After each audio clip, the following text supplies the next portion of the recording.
much for having us. We're Sally and Francis, and we've come down from Leeds. So, yeah, we're totally thrilled to be accepted as a talk. And we're going to be talking about something which is completely different than Agile. It's ADHD, which stands for Attention Deficit Hyperactivity Disorder. And just to give a very, very basic kind of neurology of it, it affects the part of your brain which is behind your forehead called the frontal lobes. And the kind of tasks it affects are called executive functions. So the things to do with planning, basically, and breaking tasks down, all that kind of thing. So, yeah, but actually, I'm not the one on the stage who has ADHD, so I'm going to let Francis tell you more about it. Hey, these are my notes, so I'm going to be looking at these. Sally's done this talk a couple of times, but this is my first time up here, so I've got to get a few anxieties off my chest. So firstly, I'm a little worried about not doing justice to my disorder, the perennial problem with it being how manageable and small it can seem on the scale of mental disorders that there are.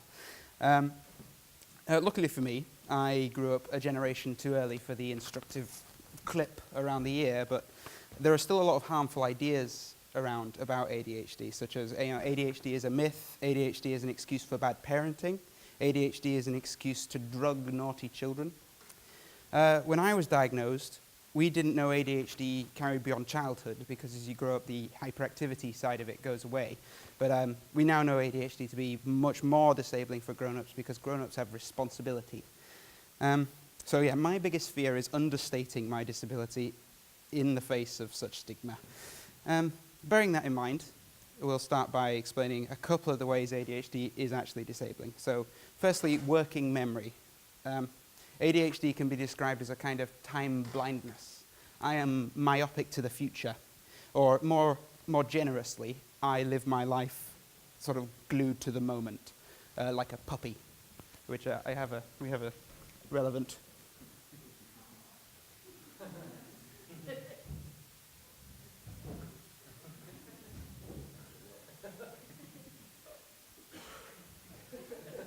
Exactly like that. So practically this means I can't hold task-relevant information in mind while I work. So when I'm cooking, you wouldn't believe the amount of times I have to go back to check the recipe book, though I've just come away from it. Another example is how I can forget the track of a conversation, the point I was about to make mid-sentence, which combined with my sort of related distractibility, makes for some rambling conversation. A good example is Billy Connolly. He's a world-famous comedian and a fellow ADHD sufferer with his unofficial catchphrase, what was I saying? He says millions of times, honestly. It's like, a good way to put it, I was working on this for a while, is you have a map and you painstakingly plot a route to a long-term goal on this map, but every time you look away from it, the route you just plotted is gone. So you turn back to it, you've got to start again.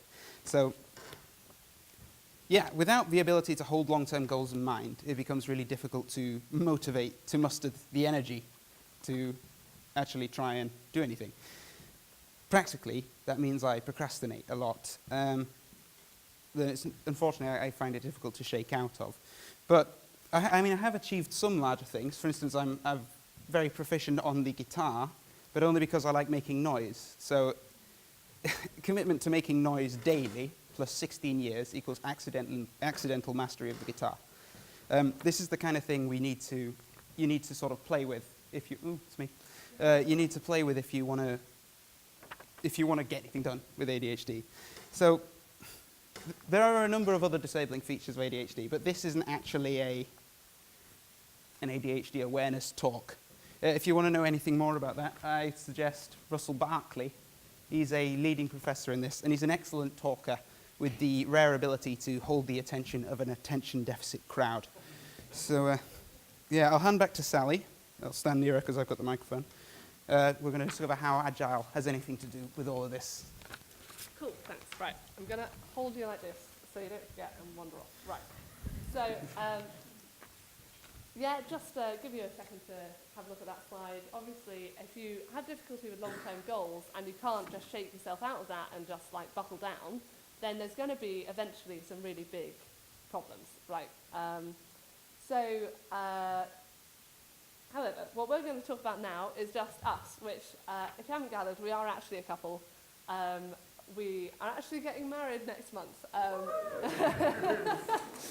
And we've been together 7 years, thank you very much. And so I'll very briefly tell you how we met, which was just your typical thing, really. We were both in music AS level class together, and then he dropped out of school. I went to Cambridge University. He got hit by a car, and I Facebook messaged him. So just the normal, typical way that you meet people. And yeah, so really though, I was just enjoying the fact that when I went to see him, I was completely away from Cambridge and all the pressures there, and we could just have fun, you know. And then after university is where I actually started to have to live with ADHD in the house kind of thing. So that took it up a notch, and I'll show you what it actually looks like to live with ADHD on a daily basis. Basically what it looks like is messy.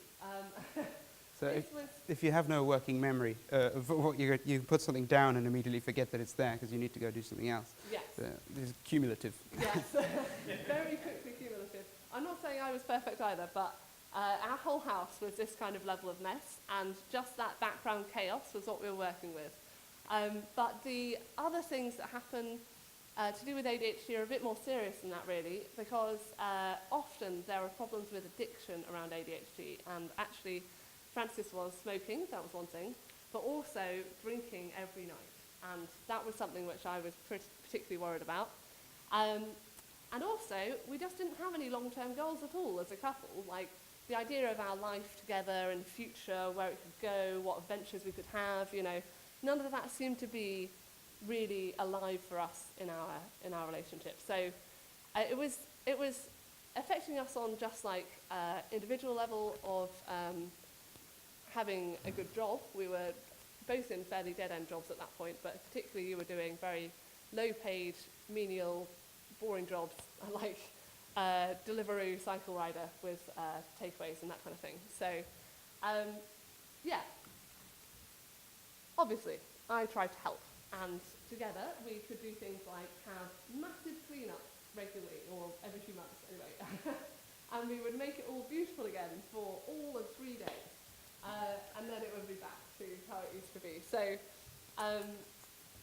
yeah, it was that kind of thing. Also, I tried to pull on I was a bit of a productivity junkie in my youth, so I was like, I know all this stuff, I'll go onto my self-help books and I'll pull out every piece of advice I've ever heard of, and none of them worked. Like, it was things like, you know, habit tracking, trying to put in place some sort of routines. Yeah, we really didn't get far at all. Oh yeah, one thing we tried was the filing cabinet. We used it, we put the paper in it, but it doesn't change your life. A filing cabinet isn't like the solution to your problems. So,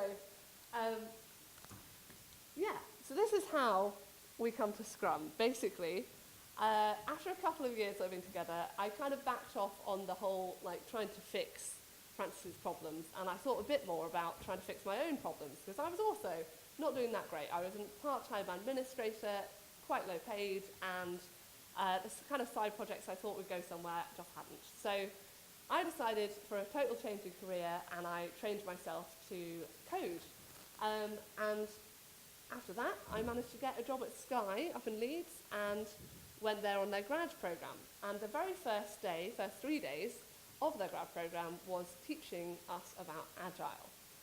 And when I sat down and they actually told me what it was and what Scrum was, because I'd heard about it a little bit, but never really heard the actual process, I couldn't believe that no one had ever told me about this. Like, I've read lots of books about planning and stuff like that, but I didn't know there was this system which is built to contain everything else inside it. And short of actually joining the army, I thought this was the only way we're going to make our environment structured enough for Francis to be able to thrive. So I came home that day, and I was just like, Francis, we have to try this, you don't understand. we have to try this. Do you trust me? Please, can I tell you about this? I was originally a bit resistant because I've never had we said we'd tried a few things. I've never had a successful one or something that's stuck.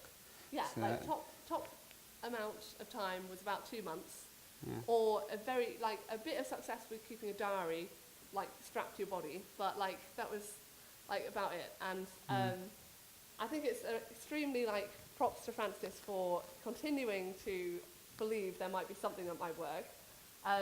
Because if you've had a whole lifetime of evidence that nothing works, then it's pretty reasonable to assume that it's just there's no chance. So, yeah, this was that night. I took photos because I was really hoping it would be a turning point.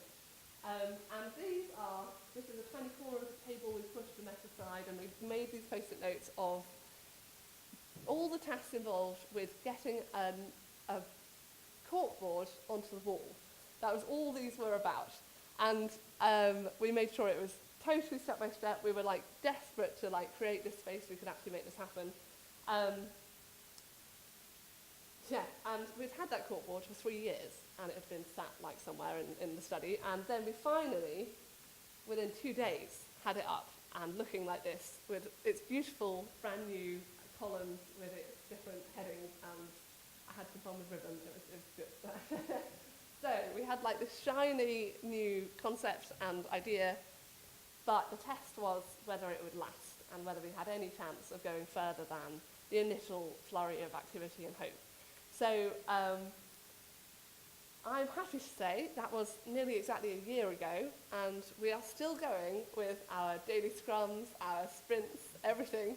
And yeah, so we're going to talk about a little bit about the specifics, because I think we're in a room of basically Agile nerds. So I thought it might be interesting to see how we've modified it to suit a home environment, and everything we try and do is also to make it more fun and engaging on a day-to-day basis so that we could keep going with it.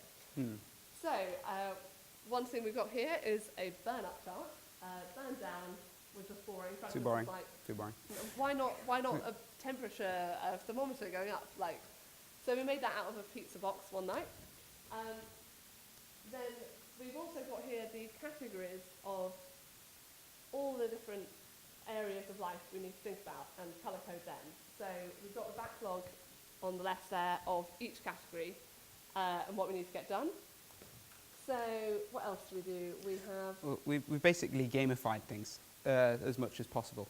So we have there are repeating tasks, because unlike at work, life involves repeating tasks, like doing the kitchen and dishwasher and things like that. But we have multipliers, we have bonuses, we have... So like there's a flush bonus. If you get a task of every colour done in a day, that's worth bonus points. There's other stuff like this. So like there's the laundry hat trick. So you put on a load of laundry, you hang up a load of laundry, and you put away a load of laundry, all that in one day. They're each individually worth points, but altogether there's bonus points to be had. I think we'll all agree. Yeah, stuff like this. We've even got like a magic item. There's a stick. There's like a fancy walking stick with a metal head on it that we've named the counting scepter.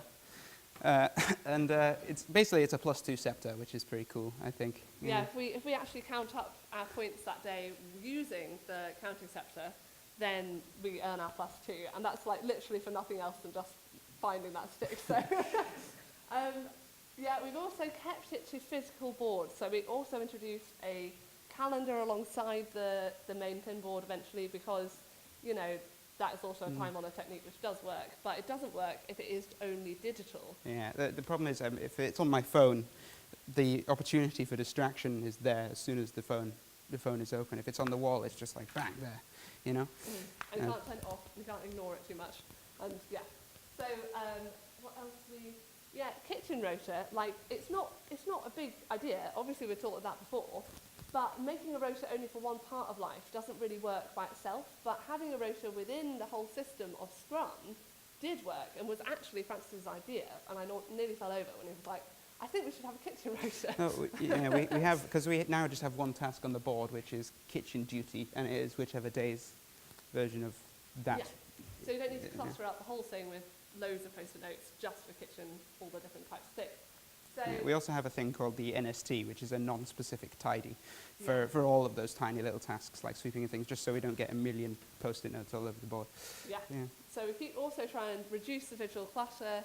Like it's definitely, you know, visible if there's too much on the board, then you just don't look at it too much, do you? Like No. yeah. Yeah. So Visual noise. yeah, so there's some ideas that we've adapted it with. And now we can tell you a few of the things that we've managed to do in the last year. This just represents because it's an ember. And, I wondered why that was. yeah, this is the moment where it came to life, and it was a very nice moment, so I put that in. But the actual thing that, I know, it's choosy. It's all right. Yeah. What have we done? First of all, the house is so much tidier. Like doesn't look that great to an outsider, but you can walk across the floor and things like that, and it's great.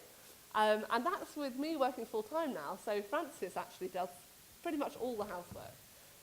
And then, so that's the kind of low level thing. The next thing might be that we've started at least a big house clear out. We've started to get rid of some stuff, and I was able to get Francis's help with that, which I would never have been able to really before. And then the bigger things I'd say are, well, there was a big holiday we went on in January to Vietnam, and the furthest we'd been together before that was Whitby for like 4 days. So, and that was Francis doing a lot of the organising while I was at work. Or more recently, we've planned a wedding. Yeah, that one. Yeah, that's big. Yeah. And the very idea of being able to share wedding work with Francis a year ago would have been just impossible. So, Or it would have been possible, but, well, no, you would just do all of it, yeah. So it wouldn't be sharing, yeah. Before, if we wanted to do something together, it meant I had to do all of the mental load, all of the, like, holding in my mind what we needed to do, and, like, nagging him to do any of it. Like, and usually I didn't bother because it's too much effort to nag, and you don't want to be the nagger. So, the other things, some really, really cool things, is that Francis gave up smoking nearly a year ago, and since January, Quit drinking? quit drinking. No So, and that gets the biggest bonus of the lot. So at the end of every day, when we count up, and there's been another day of no drinking, we get a doubling on all the points. Yeah. So It actually started out when it was early on. It was times 1.1 for the first day, times 1.2 for the second day. Straight back to the beginning if you take a day off. So it becomes this streak. yeah. That So we built up this the momentum from quitting was built up by trying to make a streak out of it and then keeping it going. So obviously it also takes a bit of commitment and willpower and all that, but it is helpful to have that every day reaffirmed and Absolutely. reminded. Yeah. So I'm going to leave this up on screen. So these are some links. I'm very, very interested in making a little bit more out of this now that we've proved it at least works for us. So I want to see if it works for anybody else, basically, and particularly people in our position, maybe in a couple with one person with ADHD and one not. It certainly does help to have someone who's, I don't know, I guess I've been driving the Agile Scrum sometimes when we get a little bit lax. We are thinking of starting a podcast very soon together about sort of ways of working but outside of a business and outside, just in life, ways of working. We've got a very brand new email list and Slack group if you want to join. I also have it on little pieces of paper up here, so you can take those away to have. And the QR code at the top should be for the email list. But anyway, this is actually the end of our talk because we're going to do a little bit of a workshop next. So how have we done for time? Oh, pretty well, yeah. We've got about 20-ish minutes left. So what we've got is a link to a Google form, that is it, that if you've got a phone or a laptop or tablet, you can just go to that link at the bottom, and there are some questions there. So all that is involved is having a look on there and typing in what you think, what ideas you have for the answers to the questions. And we'll let you do that just sort of undisturbed for about 5-10 minutes. And then we'll be able to see what everyone said if you submit your answer. And we can have a little bit of a discussion and questions at the end. So, yeah, while that happens, I think... Ambient background music. Yeah, ambient background music.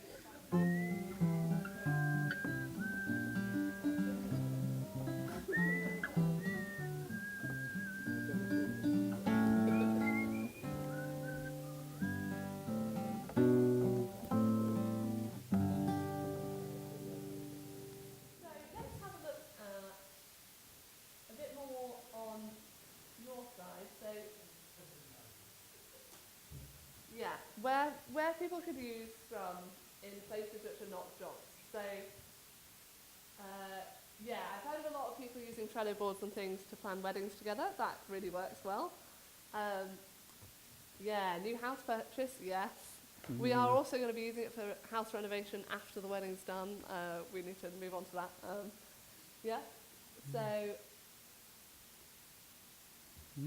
yeah, volunteer work. I basically want to make, every time I'm volunteering with other people, I want to like tell them about Scrum and then start doing sprints with them, because it's just like so much more practical. And even if it's, you know, you can't do a daily Scrum, that would be too much.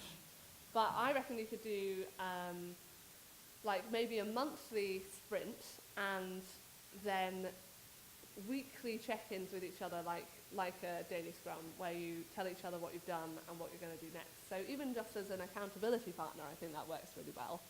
And I'm about to like try and set that up with someone at work actually for doing things like the podcast I want to do and all that.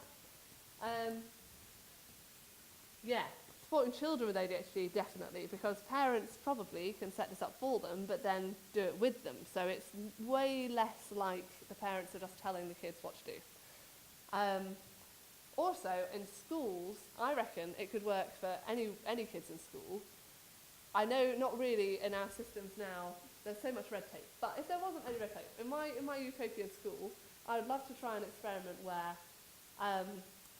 every kid, the teacher is a Scrum master to every kid, and each kid has their own Scrum board around the walls of the classroom, and the whole day is just spent on their own projects, which they manage with their Scrum board, and maybe in teams with other kids there. And the teacher's job is to go around each kid by the end of the day and have their daily Scrum, and regularly have also a couple of meetings a day with a few of them to refresh what they're going to do in the next week or 2 weeks. So I can't imagine how different that would be from how learning works right now in schools, but I could see it being incredibly empowering for kids to have that kind of autonomy and just be allowed to go out and learn whatever they like and just report it through this Scrum board system. Yeah, kids. There's a couple of weddings here, isn't there? Yeah, wedding. What else we got? Just scanning through. Universities, yeah. I think if mentors at universities there are actually already often people there to help with organising. Like, didn't it happen in university for you that there was offered help?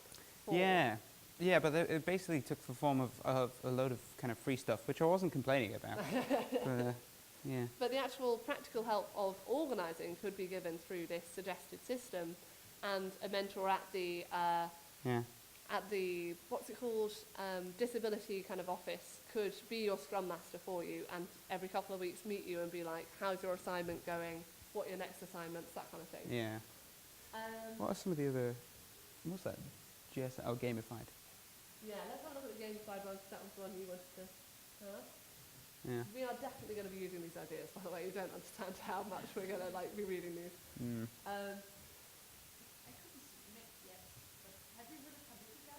Yes. Yeah, we actually tried that before. That was like, I was really hopeful about that one, but it didn't really take, you liked it, didn't you? But it was just... It was all right. For some reason, I just didn't keep it up with it. Maybe it's just because, with Scrum, I do have Sally's support. We do the Scrum every night, whereas Habitica, it's solely reliant on me. Even though Agile is a real help, I still couldn't really do it without support. Yeah, it doesn't. I was thinking more of just trying out Oh, yeah. Oh, right. Steal all what they've made gamified onto our system. Oh, That's a very good like idea. defeating bosses and things like that. Yeah, they Yeah. love that. I really love that. Yeah. Yeah, that could work. If no one's heard of Provisco, it's a website where you can make your life into a role-playing game, and you've got a little avatar which is like 32-bit pixel art. It's absolutely brilliant. I used it for like 2 years myself, actually. Yeah. 10?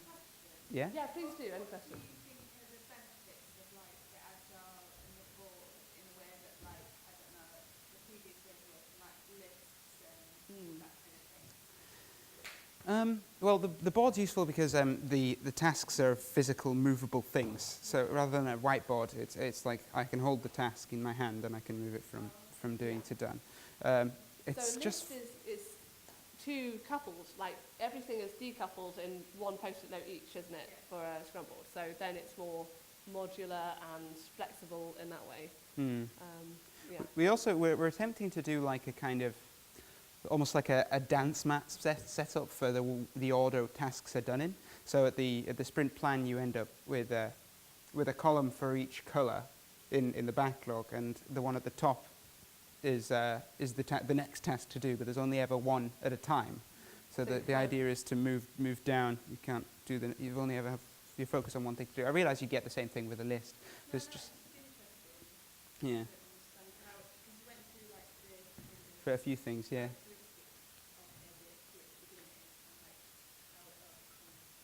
Yeah. And also, I've looked at a lot of the ADHD advice, obviously, and unfortunately there's not as much for adults because it's all about, make sure your kids do their homework every night. Yeah, it's a relatively recent development. Like in the last 10 years, it's found that In the ADHD ADHD circles, I've never heard anyone talk about Scrum, which is just such a huge oversight that's why I want to fix it. Like, I want to be out there. It's really great being at an Agile conference, but I think where we really need to go is an ADHD conference as well. I wouldn't say it fixes all the problems of ADHD, but it certainly, I'd say it gives me like a rudder I can point in a direction now. I can sort of aim at something, where it doesn't make me any quicker at getting there, but Yeah. at least it's not just 1,000 steps in a million directions. Yeah. And but if you think about never having that before, then it's such a huge step to suddenly have that stability and a bit of belief that it's worth starting on a big project. Because before, if you know that you are not going to finish something if it takes more than 45 minutes, then you never get any of the big stuff done. So, yeah. The sort of prizes one there. We have thought about getting prizes involved. The only problem with that is I would have to have the willpower to deny myself the prize before actually doing the thing. So if you do this task is worth a jam donut, well, I want a jam donut now. So This task is worth another jam donut. Slippery slope. Why do you think I'm so fast? You're just so good at doing. Well, I don't want this, but. What was I thinking? Oh yeah, somehow we find the story points themselves motivating, which is very weird. But yeah, the longer we do it, the more time has gone. The more points we have. We have high scores to compete against. Yeah. So and we do track our velocity as well. We've put that in a spreadsheet and see how we do. And so we've got a good idea of whether we're doing better or worse than average this sprint. And and then we can think about why, or have we fallen off the wagon in some way? Are we not doing all the processes or something? So and we've skimped on a sprint plan or two, occasionally. And you just start to feel lost again. The third or fourth day, things start creeping up again, and it's. Suddenly you don't know what's coming up, and you're just like, oh dear. So thank you ever so much for coming and listening and for giving us all these amazing ideas. And if you want to sign up to the email list, I've also got it directly on a tablet that you can just type the details into. So come see us the rest of the time. Also these pieces of paper. Pro business cards. Yeah, we're really organised. So thank you. About.